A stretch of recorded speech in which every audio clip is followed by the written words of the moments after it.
131 cubic inch motor. Yeah, we're gonna use the full face today.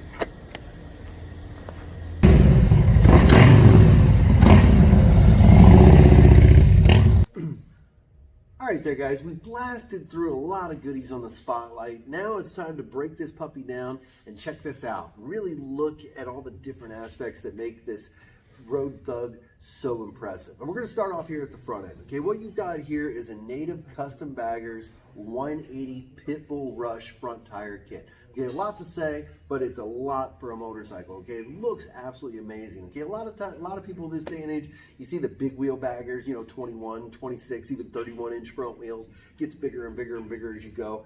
Thinner up front.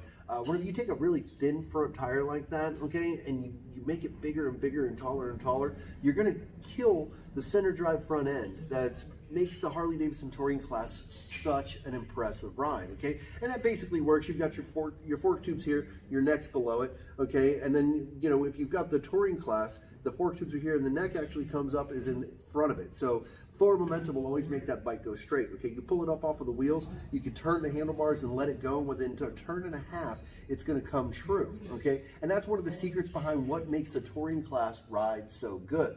What I'm saying is when you do those giant big wheel front ends on it, okay, a lot of the times you have to negate the center drive front end and do a standard front end, and you're arguably killing one of the better rides on the industry.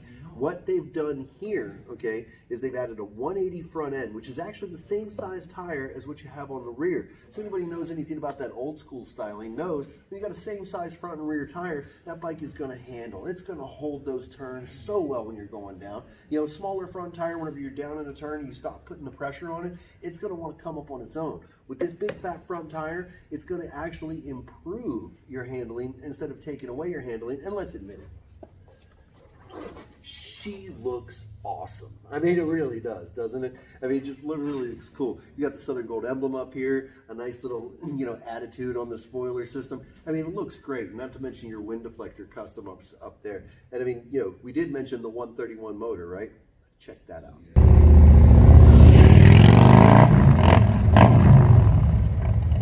Now for the 2020 model year, Harley-Davidson brought out a 131 cubic inch motor upgrade that they were able to do with a full factory warranty whenever it's done properly or installed at a dealership. And this one was done just that way. Now this is an absolute beast of a motor. You're talking 120 horsepower going to the rear wheel out of the box, okay?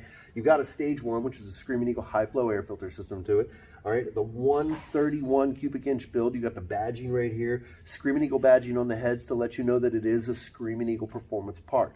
Now, a lot of times people will mistake the CVO, which is Harley's Custom Vehicle Operations, as a Screaming Eagle. And what that is Harley's custom bike. Now, it has Screaming Eagle performance parts in it, but Screaming Eagle is Harley Davidson's performance company, okay? Those are the people that are going to give you all your good motor mods to be able to increase your horsepower, your performance, and your handling of the machine.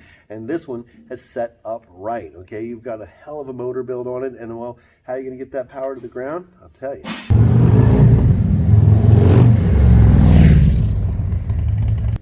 Now, whenever you're going to spend all that time and effort putting the motor build like you do onto this one, okay, 131 cubic inches worth of motor, over 120 horsepower worth of power, you don't want to waste that power by not getting it to the ground properly. So the guys here at Southern Gold did it right. What they did is they went with the Legends hydraulic suspension system, front and rear on this bike, okay? So you've got a hell of a good shock system to be able to make sure that you're going to be able to handle the road and everything that it puts out. Pop open the bag and, well, you can really see right over here at the top end, there's going to be the shock mount on it, but this bag is bolted on there because of, well, another main reason, which is why we're here, the stereo system. Okay, I mentioned the Rockford Fosgate system. Okay, you've got a big old 6x9 right here, and you've also got another huge subwoofer over here on the side of the bag. This thing absolutely thumps. Okay, if the motor isn't aggressive enough, then the stereo system is definitely going to help propel you down the road. Again, 6 speakers, 2 up in the front, 2 in the back, okay, 6x9, as well as a giant sub back here, and you've got 2 amps that are powering the whole thing. I mean, she's got a hell of a sound and a hell of a performance. And then, of course, whenever you're building a custom bike, one of the biggest decisions you're going to make is going to be handlebar setup. It really sets the attitude of the machine, and it's going to affect the fit and handling dramatically.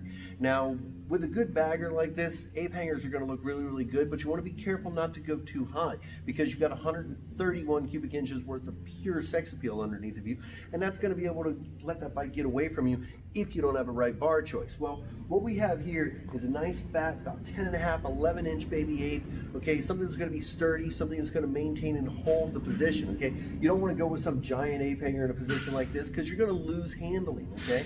With this one, it's set up right. Now me, I'm a lofty 5'7", 7.5 on a good day. If I sit up straight here, you can see my arms are going to be straight out, okay? Pretty much level to my shoulder, level to my heart. And what that's going to do is, one, give you good control over the machine, and two, give you longer distance comfort, okay? A lot of the times you see people with the big apes or even with the stock low bars, whenever they're about 20-30 minutes in, they start doing the whole hokey pokey shake with their hands trying to get them out, and that's because of blood flow, okay? The proper handlebar can really increase your comfort level because what you're doing is you're allowing the blood to flow evenly from your shoulder or from your heart into your hand, and you're not getting that tingling sensation from things falling asleep. And nobody wants to be falling asleep out on the road. I mean, it's detrimental to your health and to everybody around you. I mean, more comfort means more smiles means more miles mean hell, who cares? Just get out there and ride.